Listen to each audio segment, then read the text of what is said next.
Hello, everyone. My name is Kellen Ness, and this is a Sullivan Farm workshop. This is our first workshop, and I'm joined here by Kip Kolesinskas.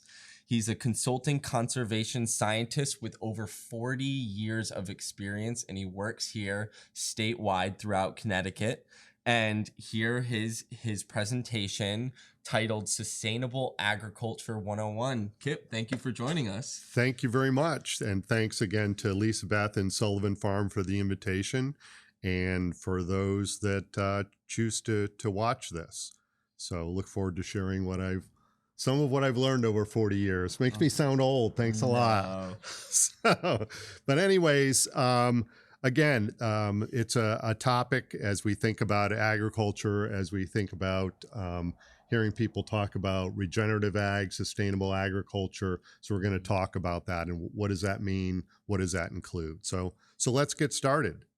So again, as we think about what's happened and what's happening in the world, we know that agriculture and the food system is impacted all the time, and it's only getting more intense with the impacts of climate change, the globalization of everything, pandemics, war, scarcity of resources, the fact that by 2050 we need to feed 9.5 to 10 billion people. So how are we going to do that, and can we do that without destroying the rest of the resources on the planet, let alone the differences between culture and religion and ethics and value and economics, and then also the fact that we really would like to leave the planet in a decent shape for the next generation, for future generations. So, and I think certainly agriculture and the food system can play a really important part in sustainability. So again, as we think about and people talk about agriculture and the negative impacts of agriculture on natural resources and on the planet, and yes, there have been, and I would say that's, if you take a look at where agriculture has gotten to of an industrialized global food system, and I think everyone thought that globalization was going to cure all the ills for everyone, and though there have been so many unintended consequences. So are there additional ways of doing things? And I think as we explore sustainable agriculture, regenerative agriculture, there are different ways of feeding ourselves and taking care of the natural resources. So let's first we'll look at the bad and the ugly as relates to the current negative impacts that can be associated with an industrialized food system. It doesn't mean that this is true every place. There are certainly plenty of farms and farmers and agricultural systems that are not contributing these things, but it can result in polluted runoff, loss of natural areas, biodiversity, polluted groundwater, overused surface and groundwater, contamination from pesticides, antibiotic resistance, contributing to emissions that are very damaging from a climate change perspective. Methane is a particularly bad emission as relates to climate change. Impacts on animal welfare, change in our diet of having nutritionally poor foods, decline in rural communities as you've had this consolidation of farms and loss of farm ownership among people becoming tenant farmers, reduced food security, environmental justice for a lot of people. Not everyone has access to food, and in general, worldwide, a lot of negative impacts on women, children, and indigenous people. And again, as you're looking at this concept of efficiency through clustering of businesses and efficiency of scale, that we've had a loss of diversity of genetics, varieties, breeds, cultural practices, and local knowledge. So let's see, what are some other ways that we can do things? So again,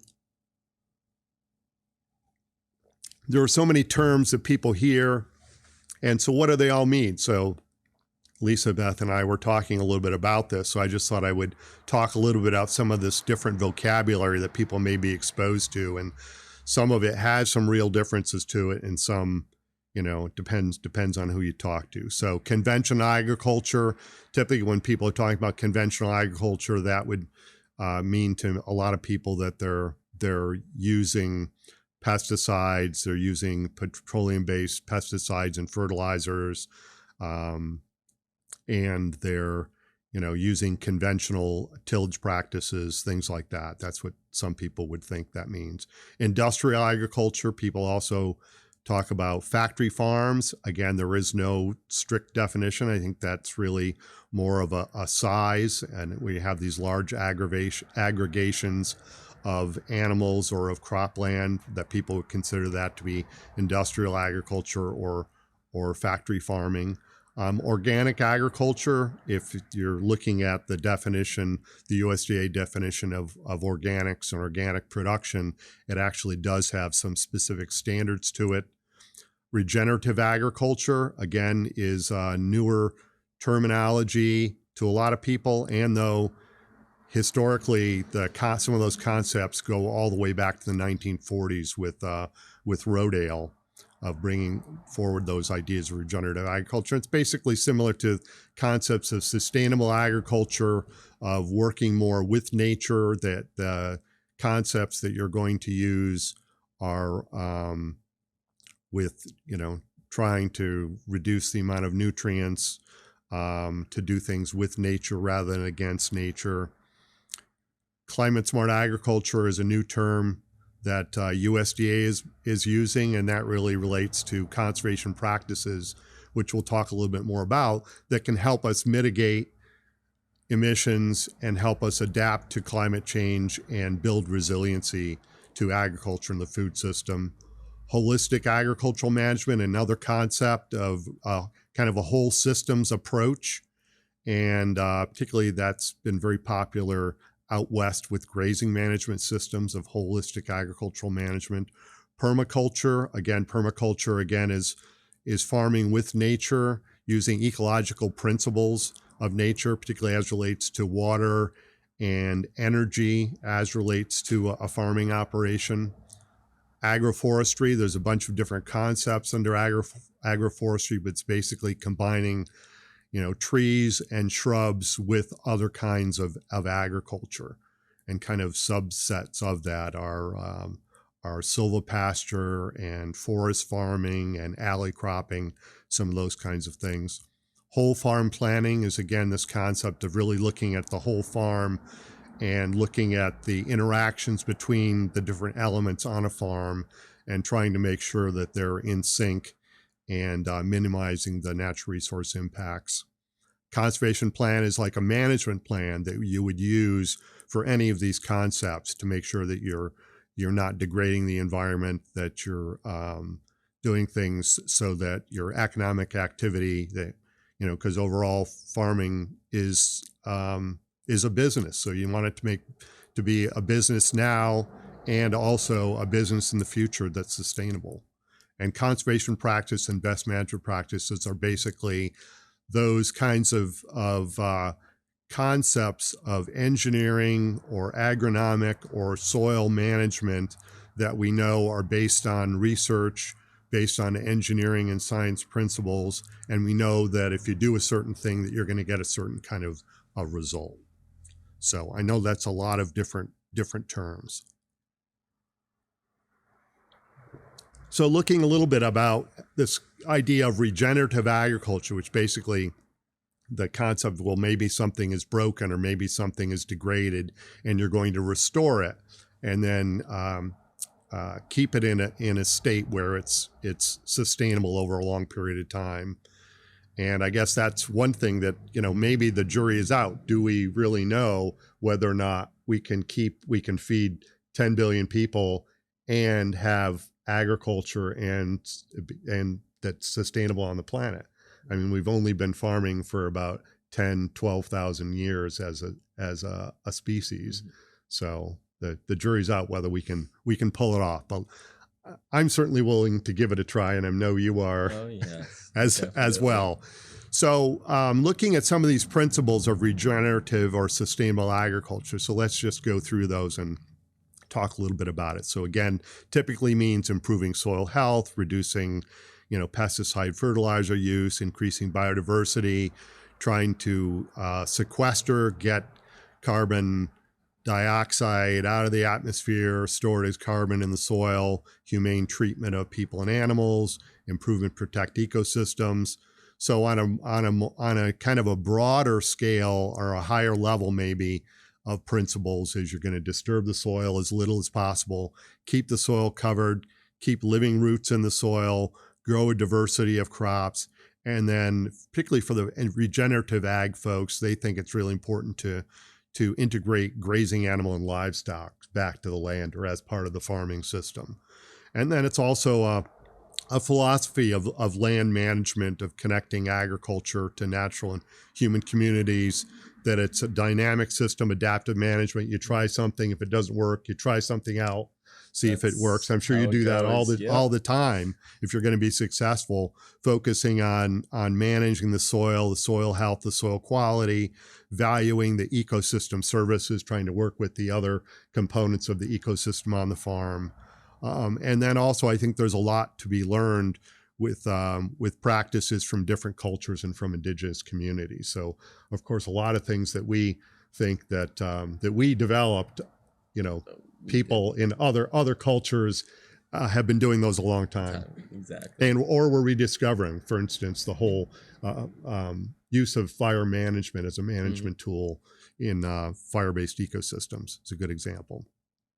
So the other thing is that we can't have this conversation without talking about climate change and the impacts of climate change.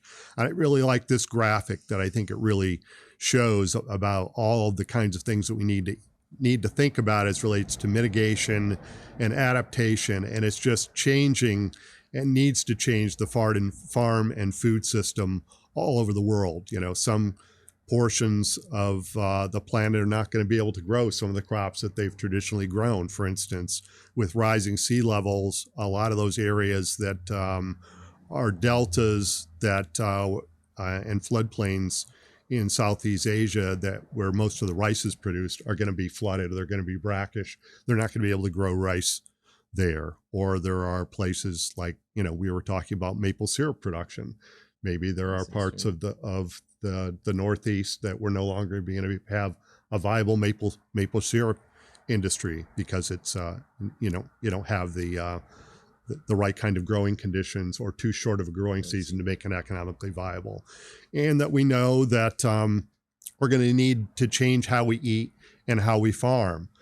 With intense rainfall events, if you have bare soil, you're going to get erosion, and that some places it's going to be so hot that it can really impact plants. As I'm sure you've seen with some of the hot weather, that peppers and eggplants can start to drop their flowers and abort their fruit, and some of those kinds of things. And, one of my favorite apples is a Macintosh apple, and that's an apple that requires quite a bit of cold temperature to grow. So we're going to be able to grow Macintosh in Connecticut. And we're going to need to eat differently. Eat a little lower on the food chain, eat less meat, eat more grass-fed meat, more legumes. So, and though worldwide, more extreme weather events, we've seen that, floods and droughts, high temperature stress on crops, new pests and diseases. Part of that is the globalization. Part of it is just as areas get warmer. Even in Connecticut, we've seen diseases and insect pests winter over that didn't used to winter over here, or have established themselves here from farther south. And then I think probably the most difficult thing is the less predictable weather, of not knowing when your first and last frost date are, and how much rain you're going to get in a month. And though we're fortunate here in the Northeast, we're going to have adequate water. We're going to have not enough some years, too much other years. But overall, if we can manage it well, we should have a pretty decent climate for people and for most forms of agriculture. And we have the really potential to expand and diversify. So, if you think that all of your fresh fruits and vegetables are going to come from the Southwest or the West Coast of South America, they're not, because there's no water. There's not going to be any water. So we have an opportunity to gain some market advantage. And, already in the Northeast, we have 24% of the population. So we're in the heart of one of the marketplaces. So how are farmers adapting to mitigating climate change? And is this consistent with some of these regenerative ag principles? So some of the things that people are doing is doing a risk assessment. How much risk do you have? If all of your land that you farm is on a floodplain, you've got a lot of risk there. Diversification, again, if you have if you're just planting tomatoes, and I guess for a lot of people, this was not a good year for tomatoes because just when the tomatoes were becoming ripe, they got rained on, and tomatoes don't like to be rained on. So if you had a variety of crops, you're better off. Improvements to soil health, conservation practices, and newly adopted production systems. So we'll take a look at some of that and what does it mean. So diversification to me means, it can mean, your markets. If you're strictly trying to do wholesale, that's a tough business. The kind of crops, the breeds of animals, the kinds of products, the idea of added value products, your household income, and as I said, even the land use. If all of your land was on a floodplain, you have a lot of risks there. So diversification, newly adopted production system. I'd say I'm sure you folks like your high tunnels. As far as extending the growing season, being able to manage moisture and insect and disease pressure. I think that's really been critical, using mulches and row covers. As I said, different crops, varieties and breeds. This idea of low pre-harvest investment crops. Again, if you were concentrating on tomatoes, but it was a bad year of tomatoes, maybe if you had done some spinach and some radish early in the season, maybe you'd still get some income. And flood and drought resistant crops, in some cases, that's one of those things that the seed growers are really looking at, is that what crops and what varieties are more resistant. I'm sure you notice some varieties do better than others. And then use of compost and biochar, trying to get as much organic carbon and organic matter in the soil, and then going to perennial crop systems, because typically a lot of perennial crops are better adapted to that variability. So including some of that. So you might ask, why is Jamie Jones from Shelton Family Farms standing out in this field saying what practices can I use? And actually Jones Family Farms in Shelton, really, I don't know if you've ever been there or not, yes, but they use a lot of these principles. They're a very diverse operation, from pick your own to an added value product like wine. They have a lot of sloping land, so they're very careful about the practices. They use no-till, reduced tillage. Right here he's standing in a field. It might look like corn, but it's actually sorghum. And he's using that as a green manure crop. So he's gonna mulch it and then plow it down and really get a lot of organic matter in the soil with that. And it also helps with weed control as well. And so you're wondering, well, why isn't everyone using these regenerative or sustainable ag practices? And there's a lot of different reasons. I would say a lot of it is a risk management perspective. To try to do something different, there's risk involved. So as we look at what are some of the constraints are, again, some of it are physical and ecological limits. Again, if if all your land's on a floodplain, there's not much you're going to be able to do about that. Technological limits, do we have all the varieties that we need with the resistance that's necessary? Financial barriers, if you really would like to go to a reduced tillage or no-till, depending on the size of equipment, you can spend from, $20,000 to $100,000 for a piece of no-till equipment. Easy. Yeah, and so not everybody can afford that, or even necessarily has the need to be able to justify that. So informational barriers, do people have the information that they need, the technical information? And in some cases, for some of these things, we really need to have the research done. We really don't know on, for some of these pests, like you're hearing a lot about the spotted lanternfly, we really don't know what the effects are going to be or how to control it, or even the spotted winged Drosophila on berries. We really don't have a great strategy yet for controlling that. Yep. Cognitive barriers, again, that risk of uncertainty. Should I spend the money on an irrigation system? I got through this year, but are we going to have, is next year going to be a wet year or is it going to be a dry year? We don't know. Social and cultural barriers, we all know within our own families, in some cases, well, we do it this way because this is the way dad did it or grandpa did it. So that can be a barrier to doing things different.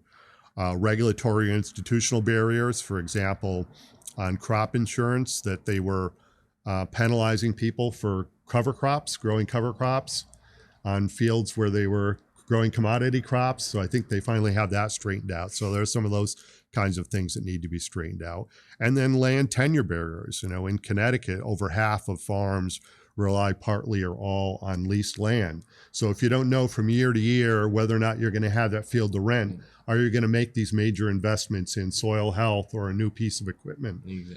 And you don't know whether you're going to have it again. The land or not. Yeah. That's exactly. right. So that's a barrier too. So to me, all of these principles and the way to really integrate them and get them to work in concert and moving towards that path of regeneration and sustainability is to use it in the context of a conservation plan, where you're looking at things for addressing short-term needs and long-term objectives. And again, as you know as well, the objective too is that farms are businesses, so they need to be economically viable. Mm-hmm. So the idea of a conservation plan is you're going to take these management systems and you're going to use conservation practices to address the resource concerns and move you towards where you want to go. So there's various components to that. So we'll talk about what some of these components are for a conservation plan. So part of it is that it's going to address your soil health, your plant health, air quality. You want it to be as comprehensive as possible. Energy conservation, water quality, quantity, animal health, wildlife habitat, and of course, particularly here in Connecticut, our working lands are expected to do so many things. So people have these expectations as far as scenic views, or I'm sure here, because you have walking trails, you have scenic vistas, and people have certain expectations.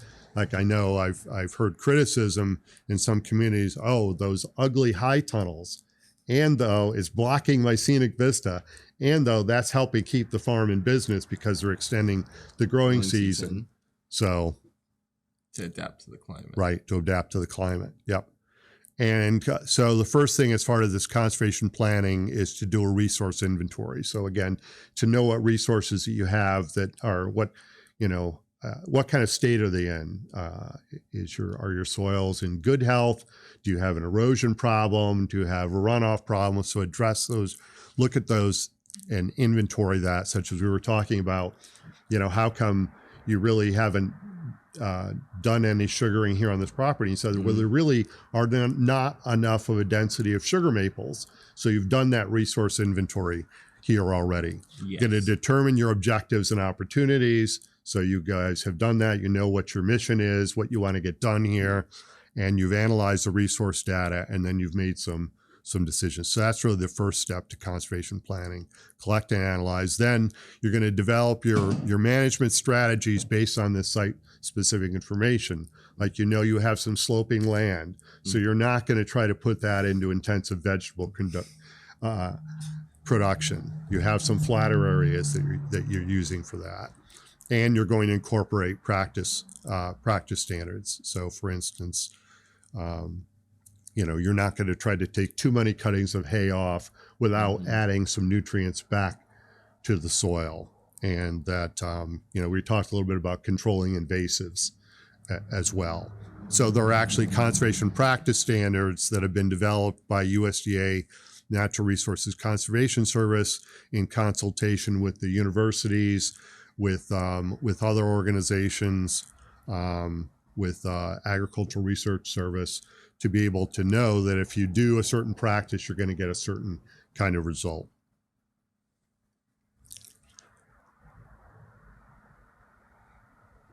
Then you're going to schedule your implementation of practices. So if you know that cover crops are going to be beneficial because they're going to add organic matter, they're going to help you with weed control, they're going to keep the soil covered, prevent against erosion, when you've got to get those planted by. Yeah. So that would be the implementation of a practice. Or if you have a a farm road that has a runoff problem, you know that there are engineering designs that you can use so that it's not going to continue to be an erosion problem on your farm road. And then you're going to evaluate the effectiveness and recalibrate. So if something doesn't work, you're going to try something different. So as we talk about what are some of these common best management practices that people are using for today's sustainable ag and regenerative agriculture, probably a lot of them relate to the cropping systems. So again, if you have sloping land, you want to do your tillage across the slope. You may do strips of row crops and strips of like a grass or a close growing crop. You're going to manage your residue. That's the stuff on the surface. You may try to do reduced tillage or no-till. That's one of those things that too that Joneses do on some of their sloping land is they'll plant a cover crop and then roll it and crimp it or kill it and then plant their pumpkins and squash right into there. So the soil's covered. It has a nice base for the squash and pumpkins to sit on, and the fields that they don't irrigate, they said that actually held enough moisture that I actually got a pretty decent yield in this drought year. Mm-hmm. So I don't know what your experience has been on with mulches and trying to keep the soil covered, but you can capture a lot of moisture that way. Oh, definitely. You can definitely keep the retention up. Yep. And then here's just a little graphic here. You can see on the left is soil loss in tons per acre from 0 to 10. And on the right hand is the amount of water runoff. And then across the bottom is either conventional tillage, where you're going to do a moldboard plow. Then you're going to do other tillage operations to get it ready to plant the seed. No-till would be not doing any tillage. And then all the way to the right is a double crop, which is something of no-till, where you're growing something. It might be wheat, winter wheat, it might be rye, it might be triticale, and then you're actually harvesting that and then killing that and then planting into it. So there's more and more people that are doing some double cropping systems. But you can see on the chart here that your soil loss goes down and you're using less water, the less disturbance of the soil. So that's kind of what that chart is showing. And it's good for the soil health too. Other cropping systems, again, we talked about cover crops of planting stuff so you don't have bare earth. And a lot of the organic producers, even if there's a short period of time where the earth is bare, they'll plant something like buckwheat or something just to get some cover on the soil, keep living roots in the soil. Using mulches, compost helps control weeds, keeps moisture in the ground. And then to me, that's really helpful as far as drought resilience. So this is something, the organic matter holds moisture. And a lot of Connecticut soils are actually sandy. Sandy loam is our most dominant soil texture. So it holds a fair amount of moisture, but in a drought year, it doesn't really hold enough, does it? No. So one thing you can do is keep your organic matter level up. And I like this statistic. For every 1% of increase in organic matter, it'll hold another inch of water available to plants. And then also when we have the wet years, and we know a wet year will be coming again, that having that extra organic matter in the soil acts as a cushion. So if you're in there doing activities in the field when maybe you shouldn't, it acts like a little bit of a cushion. So you're likely to get less compaction if you have adequate organic matter levels in the soil. So, and again, that's what this is showing, is the difference between an undisturbed soil and a compacted soil. And compacted soil is basically you're squeezing it, so you have less airspace, you have less pore space for roots to go down through, for water and air to go down through. So compaction is bad. And then cropping systems, thinking about it from a whole perspective of rotating your crops can help with insect and disease prevention and infestation, and weed suppression, going to more, as we talked about, perennial crop systems, which can be more resilient, can add diversity to your farm. This whole idea of silvopasture, we're actually having people put trees back into pastures. You think about it for two reasons. One, of course, a lot of the breeds of cattle in particular that we use are Northern European breeds. And when you get 30 days of 90 degrees, they don't want to eat. Mm-hmm. And Holsteins don't want to produce milk when it's that hot. So if you can put some shade in the pasture and they have someplace to get out of the heat, they'll eat in the morning and in the late afternoon and evening. So, and then, can you put in crops that also can give you some other economic value? So whether it's, managing some big sugar maples out there, or something for saw logs, or fruit or nuts. So there are people that are doing these various kinds of systems. And then also, forest farming, planting things in the forest, edge of the forest, managing those, and this idea of alley cropping where you actually might have fruit trees that you're managing, and then in between you're haying or grazing in between these rows of fruit trees or nut trees. And then, another big principle of regenerative sustainable ag is being really careful and strategic and, stingy almost with your pesticides and your nutrients and how you manage them.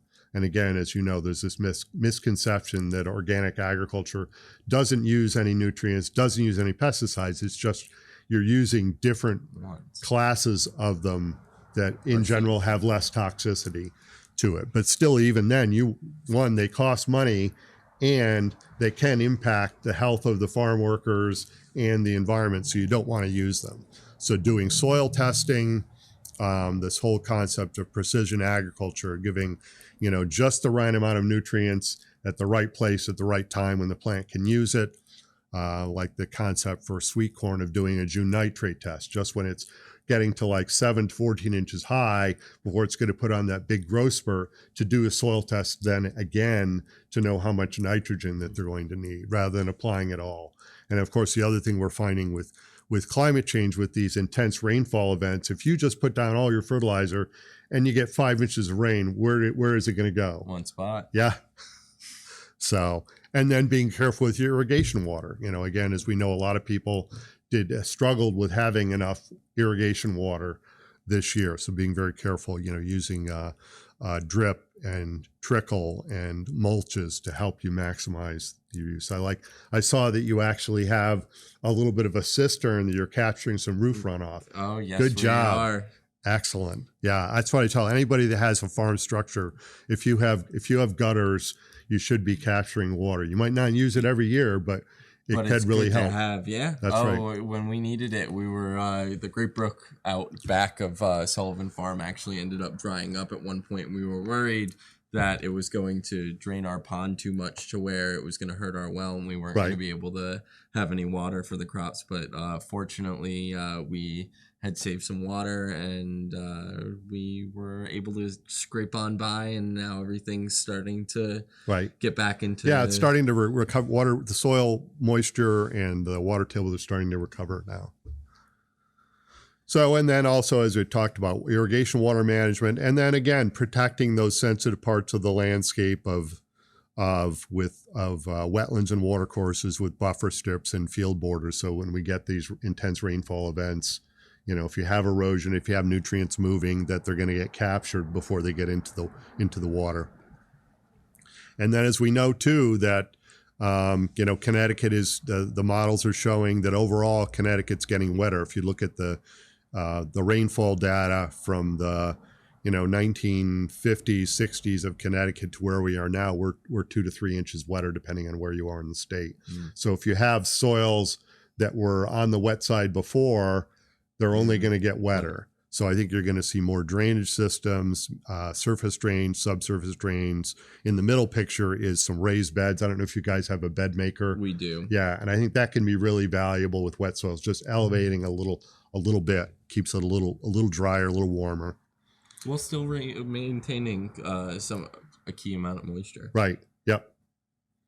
And then again, with the regenerative agriculture, folks that really want to have animals as part of the system, from the the nutrient management standpoint and the soil health standpoint, it's really important to have a managed grazing system so that you're not overgrazing, that you're basically managing vegetation and livestock rather than bringing the food to the animals.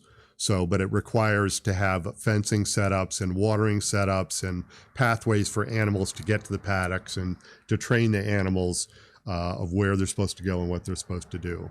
But it can be very effective. And again, you need to have watering systems. It can really help with pathogen control in water bodies. And then how do we manage manure? So that's, some of the challenges of these larger concentrated livestock systems when a full-grown Holstein basically supplies the same amount of manure as 7 people. So if you have a herd of 1,000 animals, that's like a small city of manure that you have to deal with. So how do you deal with that? And again, if we don't want the methane emissions, one of those things is that people are building the biodigesters to be able to capture that methane and then use those biogases to, put into as far as a fuel or convert it to electricity, some of those kinds of things, putting covers over manure systems. And then also when you have the waste from some of the larger dairies is to utilize it. For instance, we really don't want people to do winter spreading of manure anymore. So you want to use the manure or the effluent when the plants can use it because they're going to uptake it, and then it's not going to run off. It's not going to go in the groundwater. So this is a picture of a manure injector there. And so how do we store and manage manure when you have animal agriculture? And then even in, let me see here. And then also there are times a year where really animals shouldn't be out there on the landscape because they're just going to, compact the soils, make a big mess. And so they need to be concentrated. So how do we manage that manure where they're for a short period of time that they're indoors? So we might need a sacrifice area, and then of composting systems. I go out on a lot of farms and they're really not adequately managing their compost, either from animal manure or even from, their greenhouses or their fields or, stuff that they've chipped, and that can be a really valuable soil management system to have good quality compost that you're making. And then again, as we just talked about, the farmstead management of keeping the dirty water from the clean water is always a challenge. And around any farmstead area, where does the water go? So that, because you need to have nice solid base around your farm buildings and your farm roads. You don't want manure water mixing with clean water. And then also, like you're doing here, is to have some cisterns and capturing some roof runoff and water and using it. And there's even systems too for capturing it off of high tunnels and greenhouses too. So, and then as I said, protecting your wellhead, these covered heavy use areas where you're going to put your say your beef animals in there for the winter on packed bedding of straw or sawdust or whatever over the winter, and then you can pull that out in the springtime and apply it onto the fields when the plants can use it. Certainly, air quality, energy conservation. As we talk about, there's just been so much emphasis on energy production that not enough emphasis on energy conservation. Energy conservation is always cheaper than creating new energy sources. And as we all know, not everyone's house is as well insulated, has the best windows. The same with our farm structures, not necessarily the most efficient equipment. So there's a lot that we can do. Again, on-farm solar arrays, manure digesters, because we're having longer periods of sustained high winds and that the wind turbines have gotten more efficient. I think that there's more opportunities for small wind generation. Even in our fencing systems, those solar fencing systems can work quite well. I don't know if you use those for deer fence. We do. Yeah. Yes, we do. It all works. It's perfect. Yeah. And it's so much easier than needing to constantly lug batteries or right, or tie into the grid. Yeah. Yep. So there's a lot more that we can do. And even, there are programs that can help with energy audits as well on farms. And then, of course, because of this concept that we're trying to farm with nature, that we want to also protect those other ecosystem services that well-managed farmland provides. We want to protect our riparian areas, keep animals out of the stream, protect the stream banks so they don't erode. Pollinator plantings, you probably have some areas you could try to manage a little bit for some pollinator habitat, I would imagine. Yes. Now, do you guys have bees? We do. We have 2 hives, okay, and we use them mainly just for pollinators, actually. And they need a variety of different kinds of habitat for the whole season to be able to feed themselves. And then also another important part when we talk about whole farm planning, and as we look at climate change, and because of that our landscapes are so fragmented, to give opportunities for plant animal species to migrate across the landscape. So of managing our woodlots where we can, doing some delayed mowing, restoring wet areas, controlling invasives and planting native species. Those are all really good practices. And what I would like to see, as relates to this, is in some cases, some of these things we're talking about, there's not really a way for you to recoup those with the price that you're charging for product as a farmer, of some ecosystem service payments for doing some of these things. And I know that there's more and more interest in that. For instance, if you're in a public water supply watershed and you're managing a certain way, it seems like maybe an ecosystem payment would be a good idea. And then we know, as I said, these conservation practices, these concepts that were developed by USDA, with the universities, with nonprofits, we know these things work, these conservation practices. And so that we can reduce sediment, we can reduce phosphorus loads into water bodies, reduce runoff, reduce nitrogen leaching, and we can increase organic matter. We can sequester carbon and store it in soil, store it in vegetations. And that's the other thing about, forests and perennial plants, is that you're sequestering it and you're storing it for a longer period of time. And of course, I would also say a wooden barn as opposed to a steel barn, that carbon is stored for a long time as far as using wood, native wood in our construction.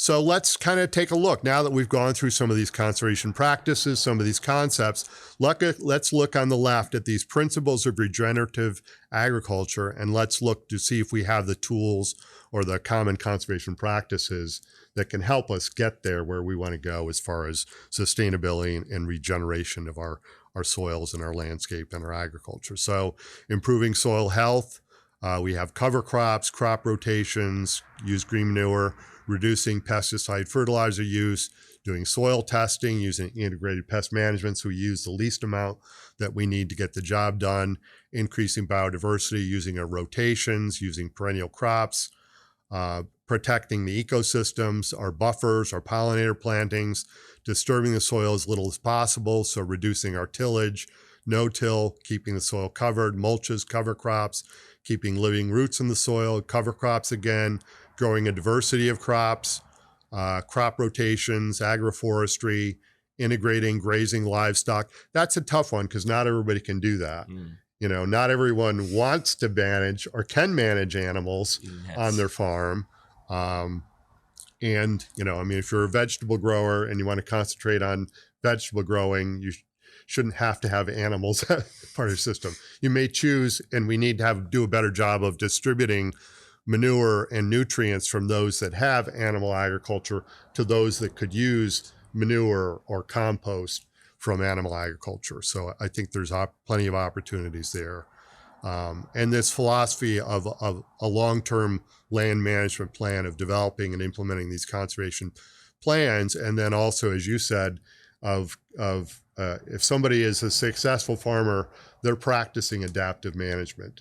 And that's, I think, also one of these biggest challenges of the unpredictability of farming in a changing climate with pandemics and supply chain issues and everything else, is being able to pivot and to No be as doubt. adaptive as possible. I don't know if you have any other thoughts as relates to that. Okay. And then also, I think there's a lot that either that we need to learn, or that it's, that it's right to give recognition to, of some of these practices that are used by indigenous communities. So I think there's a lot of opportunities there as well. So I think we have a lot of the tools that we need. Again, I think part of the challenge is with, with globalization and so we have pests and diseases that we've never had before and will continue to do so. And that as we warm, that there's also pests and diseases that we're going to have that are going to be difficult, we don't know how to control. And some of the invasive plants, particularly anything that's a vine, even if it's not invasive, because the additional CO2 in the atmosphere, vines just love that. So, you're seeing grapevines, I'm sure, just growing out in the middle of the hayfield, and poison ivy like you've never seen before. Awful. So we've got our challenges. So, and there is assistance available for these best management practices, not only the technical assistance, but also financial assistance that's available. In fact, USDA NRCS is going to have more money available for conservation practices and conservation planning. And this past legislative session, Connecticut legislature passed dollars for climate smart agriculture and farmland restoration. So there's going to be $14 million available in Connecticut for climate smart agricultural practices, and $7 million of it for farmland restoration. So expect to see additional opportunities to help with some of these conservation practices. And I would also like to see it to be able to be used for equipment purchase, and for shoring up farm buildings and getting them so that you have better storage, that they can hold up with wind shear and heavy snow loads and some of those kinds of things as well. Better production areas. Better production areas, more high tunnels, greenhouse opportunities, better wells, irrigation, cisterns, drainage systems, all those kinds of things. So many things that you could improve. That's right. So get that Christmas list started. So, and then the other thing is that we can't forget that, agriculture and the food system is not separate from the rest of what goes on, and it all needs to be integrated. And that's one of the things that we're not very good about, is systems thinking. So maybe there's something that you can do on Sullivan Farm, but Sullivan Farm is not on an island with all the resources that you need. So we really need to think about these other kinds of systems and how they integrate with the food system, and do more of a systems thinking and life cycle planning. The fact that we don't have agricultural plastics recycling to any degree in Connecticut. So with the amount of agricultural plastics, and we're going to be probably using more of them, that would be something that would be really helpful. Using technology and big data to help us address issues and challenges. I'd like to see more, because if people don't realize how many microclimates that we have in Connecticut, I'm sure you're even seeing on your farm here. So having more local weather data and integrating that into a system to help you would be really helpful. That's right. Yeah. Yep. Pay the true cost of what sustainably produced food is, and subsidize if needed for folks. We talked a little bit about food hubs, diversifying our processors and distributors. Invest in local and diverse food systems. And that's really, to me, the biggest challenge, is to take this aggregated food system where you can have, only 4 real meat processors in this country, and diversify it back out. I mean, we've lost all that from the Northeast. We delegated it all to other parts of the country, other parts of the world. So the diversifying it and making it more complex is going to make it more resilient. So we need to work on that. We need support. As I said, we don't have all the answers, so we need more support for extension and research, technical assistance, invest in these climate smart and regenerative practices, pay farmers and landowners for ecosystem services if they can't get that dollar value in the marketplace. I want farmers and food workers to have a living wage. support investment in land succession, reparation, and access for farmers. The biggest challenge for beginning farmers is land access, being able to afford land and having affordable housing. Because we do have, particularly in Litchfield County, we have some land that people would lease to you to farm, but you can't afford to live in the community, and there's no housing on the piece of property. So, and we need to use incentives and disincentive to restore natural areas, protect them, and reuse gray fields and brown fields. We're so wasteful. I live near the Buckland Mall, which is like a dead mall. So doesn't it make more sense to reuse that property than to take a field or a piece of farmland and put a large-scale solar array on it? So, and then support federal, state, and local representatives who want to address these issues. We can do a lot more on reducing food waste, recycling, compost, reuse. We know we want to get food waste out of the landfills because it does generate methane gas as far as emissions, and it can be valuable nutrients to use on the farm. Buy less processed packaged food, eat seasonally, shop at the Sullivan Farm Store, right? Prepare for the variability. It's a different way of local. Yeah, different way of eating and cooking. And in some cases, we need to help people know how to cook a butternut squash, right? Yeah. How to cut it up and cook it. Eat locally. Ask our institutions, businesses, and groceries. I know there's a bunch of beginning farmers that have a school contract or a restaurant contract, and it's been really, or hospital contract, it's been really valuable to them and their business. So support agriculture, forestry, and local food-friendly regulations. That's a real challenge in Connecticut with 169 towns, all doing their whole thing, not even using the same definition of a farm or agriculture, which is embarrassing. So, you might want to farm in a certain town, but if the regulations don't support animal agriculture or a farm stand or on-farm processing, you're not going to be successful. Protect farmland, forest land, wetlands, riparian and recharge areas, and then again, it's all about the land use. So the sprawl development is still our biggest threat to agriculture and a sustainable food system in Connecticut. Supporting public transportation, invest in renewable energy conservation, conserve and reuse water. And then there's, for those that may not be familiar with it, a lot of the principles that are in sustainable ag and regenerative agriculture are also in the 16 principles of the Earth Charter. So, and I have a link here that people can go to and learn a little bit more about what that is, but I think you would embrace it. Yeah. So, and again, I'm interested in keeping this planet alive. I'm not interested in getting on a small, smelly spacecraft and finding another planet. I want to keep this one live and healthy, and I'm glad that you folks here at Sullivan Farm and people in town of New Milford are willing to help me get there. We want to spread the word because it's something that's important to our environment, is farming just in general. And so we're glad that you came out and gave this presentation. It was wonderful. Excellent. Thanks. Yeah. We'll keep up good work with Sullivan Farm and in town of New Milford. Yes, of course. Thank you so much. You bet. Thanks for the invitation.